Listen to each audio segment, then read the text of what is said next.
Hello, welcome back to the channel. Nigel with you, Nigel's Modelling Bench. Here we are now looking at pack 40 of the Lancaster bomber from Hachette. I want to start off by saying a big thank you to those of you that commented regarding pack 39. Some of you have told me that you've seen other people on YouTube have had similar issues, and you've had similar issues yourself with the motors not running and the undercarriage not going up and down. As far as the undercarriage is concerned, I think I'm going to leave it for now, because I'm beginning to wonder if they're going to give us more oomph, more power, more voltage, whatever, and that's going to make that undercarriage work. I don't want to start. Somebody mentioned that Wayne had gone in and put oil on or something and got oil on the nacelles. It seems that everybody's having problems with the gear doors, and certainly somebody's very annoyed about it if you look in the comments, and they're going to complain to Hachette about it, because those gear doors, they're really not good. The hinges and everything, I've got them here, and it's all sort of a bit, you can see here, it's all a bit, I don't know. So I think really, like they suggested actually in their comment, they should have had a hinge at each end rather than the hinge in the middle. But we shall see what happens. The other thing I'm concerned about with mine, it doesn't seem to pull.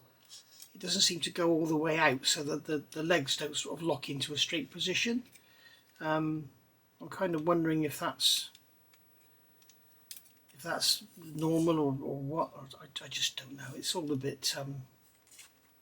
It's just all a bit wonky, really. So anyway, pack 40. Let's have a look at what's in here. The other thing I'm really keen to see, I've got to my left here, pack 41, because I'm going to do that in this video as well. And that is basically, you can see here, we have the wing, and we're going to see if it's got any dihedral, as they promised us. So there we have the parts for pack 40. So going into the magazine as usual, we'll get the light off so we don't get the glare. So we always have a look at the magazine, don't we? So in the magazine here, you can see there's the prototype model with no dihedral. And here we can see these are the parts that are going to make up the propeller. I'm not actually going to do this, okay, because there is a gear. Is it in there? Is it in there? Where it actually goes onto the motor, and it's too loose. So I think we're going to be having to change parts out at some point. But maybe this one is made to fit. We'll have a look in a minute when we look at the parts. So we can have a look at this assembly. If you want to see the propeller being done, go back to paint part 1. Pack 1 had the first propeller in. So here we go, Lancaster KB944. The Mark 10 Lancaster was saved from the scrapyard by the Royal Canadian Air Force, and today is a fully restored museum exhibit. And there she is with all her beauty. So she's Mark 10, you can see her big bulging blister there. And Winnie, her name is, looking very, very nice. Very nice indeed. And then going over the page here, the raids on Essen, March 1942.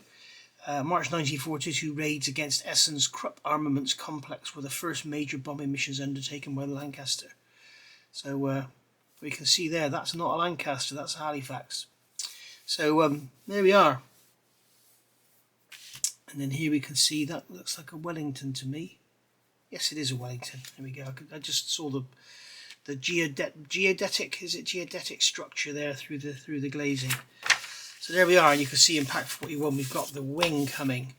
So what we'll do is we'll have a look in here, check we've got all the bits we need. And I'm also going to see if they've corrected that spline. If you remember in the last one they talked about the pour it all out. If you remember in the last part they talked about the propeller being a temporary fitting, meaning it doesn't fit very tightly. Now this here is the back plate, all beautifully painted and everything. Let's get the light on because we're looking at parts now. Let's just grab this motor and see how nicely it fits on here.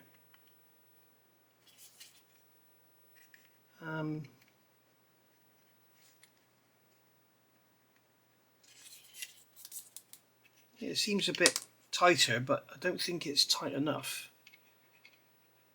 But we shall see.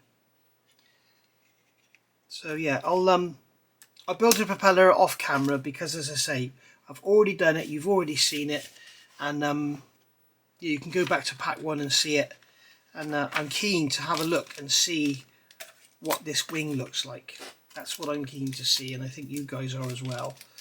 plus the fact that we don't actually need the propeller right away. So I'm going to pack all this away in here and just do it off camera, and then we'll have it done. So let's have a look at pack 41. You can see the 41 in the corner there, and it is a mighty big pack, this one. So what I'm going to do is just slice down here, this bag open,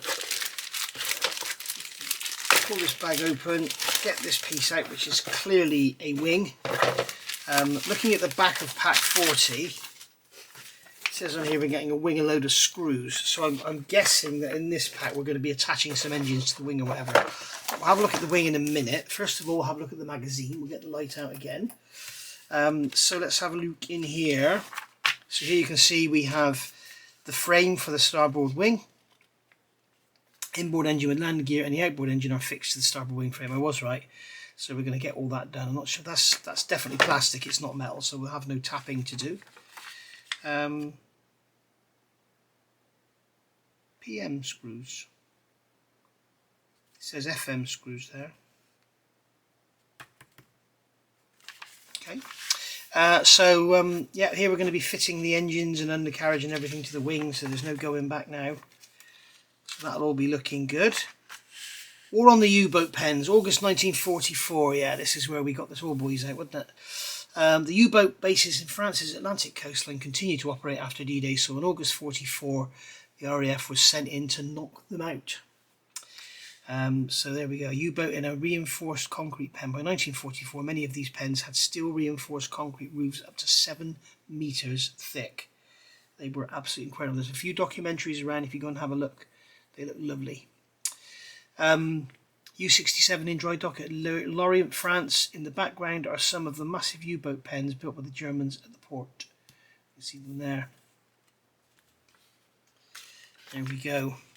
And then here, Don Bennett, a gifted Australian-born flyer who left his homeland and became the head of the Royal Air Force's Pathfinder Force during World War II.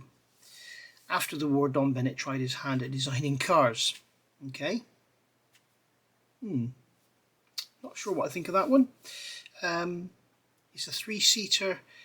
Here he is beside his prototype 3-seater Atom in 1954. The car had a plastic body and a rear engine. Despite its obvious appeal, the car was sadly not a commercial success. Kind of Porsche 911, Porsche 365. Don't know. Maybe he was a bit before his time. There he is, Bomber Harris, instead of Bennett, photographed here. His courage, both moral and physical, was outstanding. Wow. Great. There we go. Coming in pack 42, we've got some brackets and some cables and stuff. So there we go. So let's have a look at pack 41 and see what we're going to be doing. So first thing we're going to do is, as usual, open our box and see what's in here. And this is one of the most exciting packs yet, because we're going to see, have they given us dihedral? Have they given us enough dihedral or not? So we've got 2 packs of screws. Can go in the recycling. We'll get the magazine over there out the way. So we've got our lovely wing. We've got our 2 packs of screws. So yeah, all very nice. Do we have enough dihedral? No, is the answer to that. Should be about 7 degrees. I reckon that's more like about 4 degrees. But, it might look okay. In fact, it might be okay. It might be okay actually. But, I think it should have a bit more than that. But especially in flight. But no, that'll do. That'll do. That's much better than the one they've got in the magazine. So yeah, could do with a bit more than that. But never mind. I'm not going to change it. I could change it, could start cutting it away here and everything, but it would weaken it. So, and then the other upper and lower panels wouldn't fit. So there we go. I just hope they don't have metal panels on here, because it's basically going to pull the wing down. But it's quite a strong little structure, and it's not a really hard styrene, so it does have some flex. There we go. Right, let's get over the page and see what they're going to make us do. They're going to torture us and make us do things. Grab a bigger screwdriver. Right, so take the landing gear engine assembly from issue 39. Ta-da! Check the landing gears in the down position. Position the wing frame 41A upside down on the work surface. Identify 4 tabs with screw holes near the opening in the wing.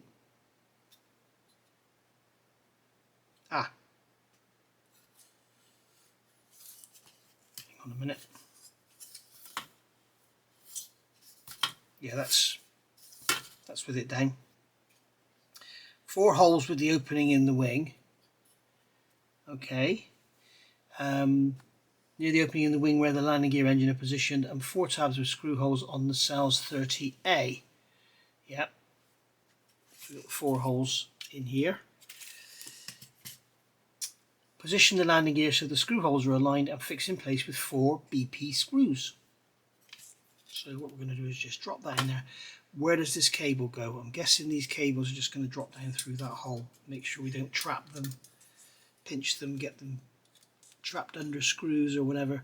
Now that one there, kind of wondering if that one there for the undercarriage,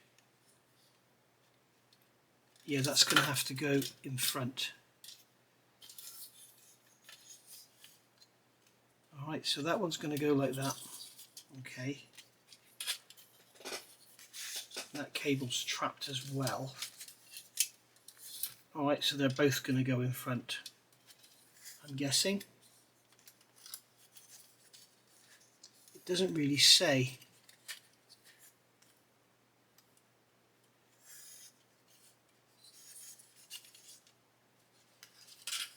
Carefully turn the wing frame over, identify 6 more. See, they've got the, looking here at the picture,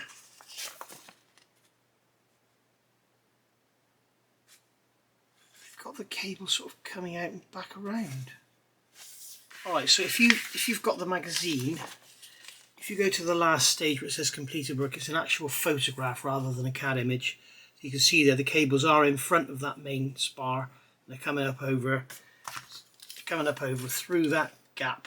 There's a slot here that you can see in that spar, so those cables are going to come up and go through. So when we've got this all screwed in, then we can pull them around that then. So for the initial bit, just make sure you've got those holes lined up, and make sure you've got the cables coming up the front, because that spar is going to slot down behind that bracket. Okay. I think that's the way it's going to go. There's all sorts going on here.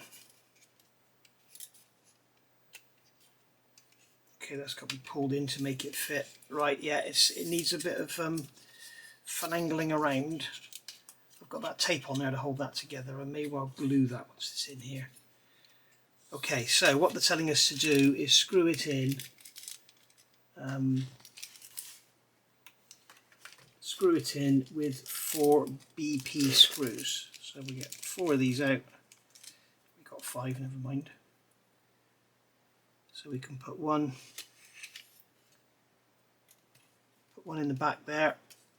Not tight, just put it in a couple of turns. Put another one in the back there.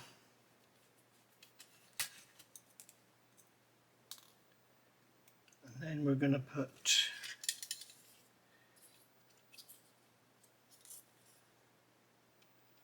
one in there. We're going to push that over so it lines up. Just put it in a couple of turns, and then the same on the other one. With these quality issues, guys, I have a feeling that this is just my opinion. This is no, I've not got this data from anywhere. I'm going to put these screws in now and just tighten them all up. My personal opinion is, I think probably companies like Hachette go out to companies and say, you know, build us a bomber, or a company says, we've got a prototype for Lancaster bomber, are you interested? And they show them the prototype and they go, yeah, there you go. And then as time goes on, they the company makes the parts, and Hachette don't really know what's coming. And then as time goes on, probably quality issues arise and stuff, and Hachette will have to deal with it, even though they're not actually manufacturing the parts themselves. So I think, you know, to be phoning Hachette and being harsh on them is probably what you feel like doing, because you're paying them your money. I'm not really sure it's the right thing to do. I guess but where else would you go, I suppose? But anyway, it is what it is. If the undercarriage doesn't work at the end of the day, we'll make it work. But I think it's going to be okay. I think it'll be fine. I think they will sort it out. They've sorted out problems up to now, haven't they? So if you remember, we had those brackets and stuff here with the undercarriage, didn't we? They had a note in there with spare parts and everything. So they have got a quality control department that does listen to what people are saying. So carefully turn the wing frame over and identify 6 more screws on either side of the landing gear opening. Secure the landing gear to the wing frame with 6 more BP screws. So 1, 2, 3, 4, 5, 6 holes. So we are going to take 6 screws, I'll put one in the middle. Just do it up so it stops not graunching anything because it's plastic.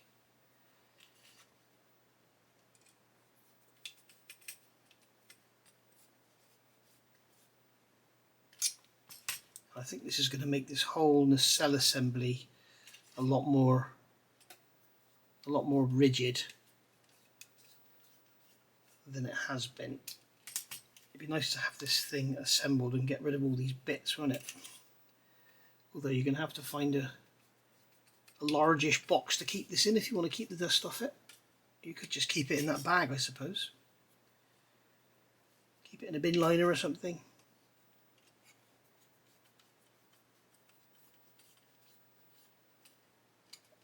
Here we go. Right.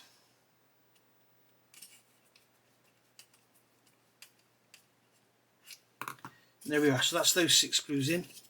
So that's that engine fully in there. Right. So these cables are going to go around through here, down there. So we're going to go sideways. I'm going to use my tweezers to push them in. So that's going to go down into there. They come around the side, down the side of that screw hole, and then end up in there. Okay, and then this one's going to go in on top of it. So that one can go in like that. And around.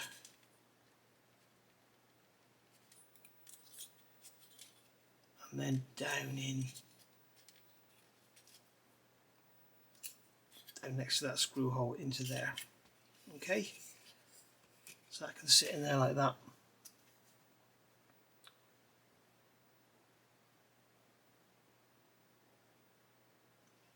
Okay, carefully turn.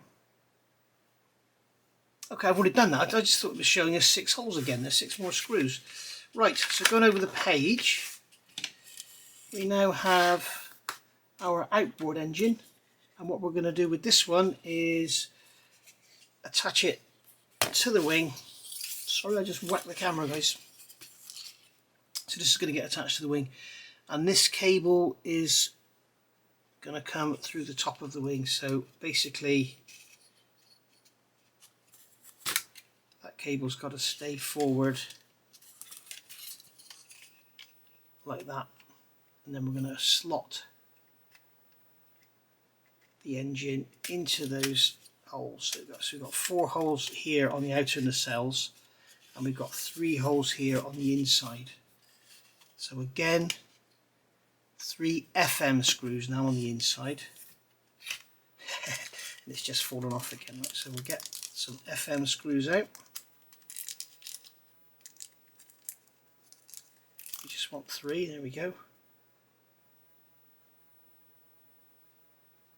So for some reason they've used metal screws, and it looks like they may have actually cut a thread in there for us. Okay, yeah, this frame here is metal, so they haven't tapped them, so I'm going to tap them. So these are M2, so I'm tapping them out with an M2 tap, and I like to do this because it makes it a lot easier to get the screws in. You don't have to do this, but I like to do it. Okay, so there's that one. And the other reason I like to do this, especially now, when you're screwing plastic to metal, when you're graunching these screws in, you can't really feel what's going on, I find. So I like to tap a thread, and then the screw just goes in nice and gently, and I can feel it. And then when the screw is bottomed out, rather than keep going and break the plastic, I can I know when to stop trying to work and talk and think and everything, which is impossible for a bloke, isn't it? Right, so just going to put that screw on there at the ready, move that tap up out the way, get rid of those tweezers.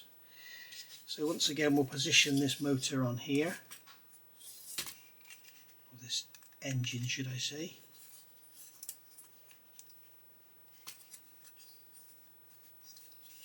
Like so.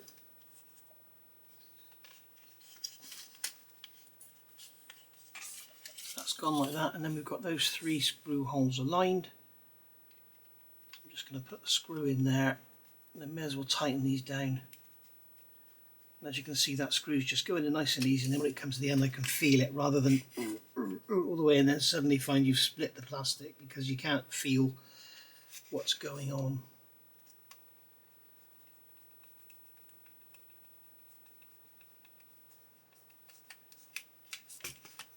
That's that one. And then finally the third one.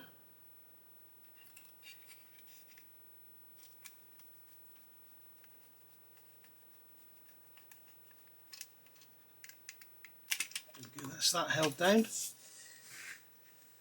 Okay, and that's that.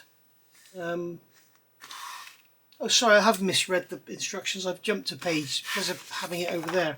So you also put these 4 BP screws in here. So we're going to grab a BP screw. So I've done it the wrong way round, but never mind. That cable out of the way. Put that screw in the hole. Go on, go in the hole. Right. And I'm just going to do these up because everything is already in position. I'm not going to worry about putting them in a couple of turns because I know that everything's all lined up.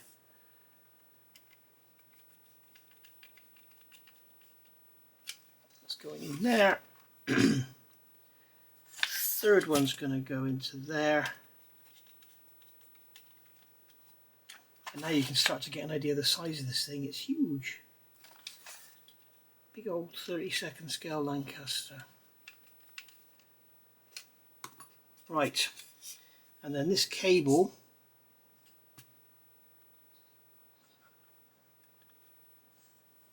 is going to come through there, along there, okay, so it's got a groove there it's going into, and then it's going to go around the front of the undercarriage bay, down into that groove.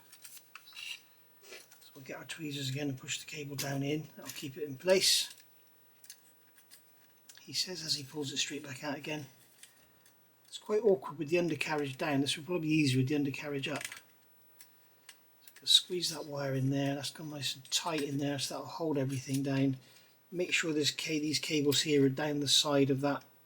You don't want to go putting any screws into there, messing up those cables. There we go. And then that can end up down in there. What I'm going to do here with mine is just put that through and bring it up through here, go on up through, and then go around there again, just so it doesn't get snagged or anything, just to keep it all out of the way. Go on. Right. There we go. And there's another cable there which has completely come out, so that one's got to go in there as well, so we'll push that one in.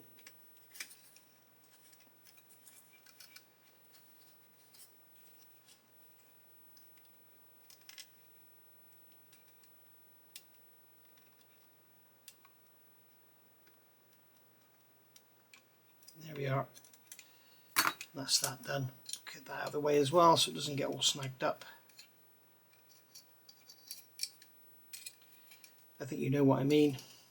It's not playing ball, is it? Push that down through there. There we go. Right, so there we are. So that's that all done. We have to be really careful with these cables. If we're putting screws down into these holes here, let's be really careful not to put a screw through them, because then you start shorting things out. And that might start blowing components on any circuit boards that we may be using. So there we are. So that's all nice and solid now. Good, it's gone together well. Shame you can't see the edges, but never mind. There we are, that's all together. Excuse me. So there we go, so that's been packs 40 and 41. We've used an M2 tap. Obviously, as I say, you don't have to, but I have, for reasons I explained during the video. So there we are. That's our finished wing. So all looking good. And that's going to be going down through there onto the big main spar that's in the fuselage, but we're going to leave that as long as we can because that's going to give us an even bigger model we've got to store. So no doubt we'll be carrying on with this next. I think in the next part, yeah, we've got some bits and pieces. That's going to be brackets for the flaps and ailerons, I'm guessing, and then we've got some cable extensions for these. So yeah, all good. I'll see you for pack 42 very soon. Thank you for watching. Bye for now.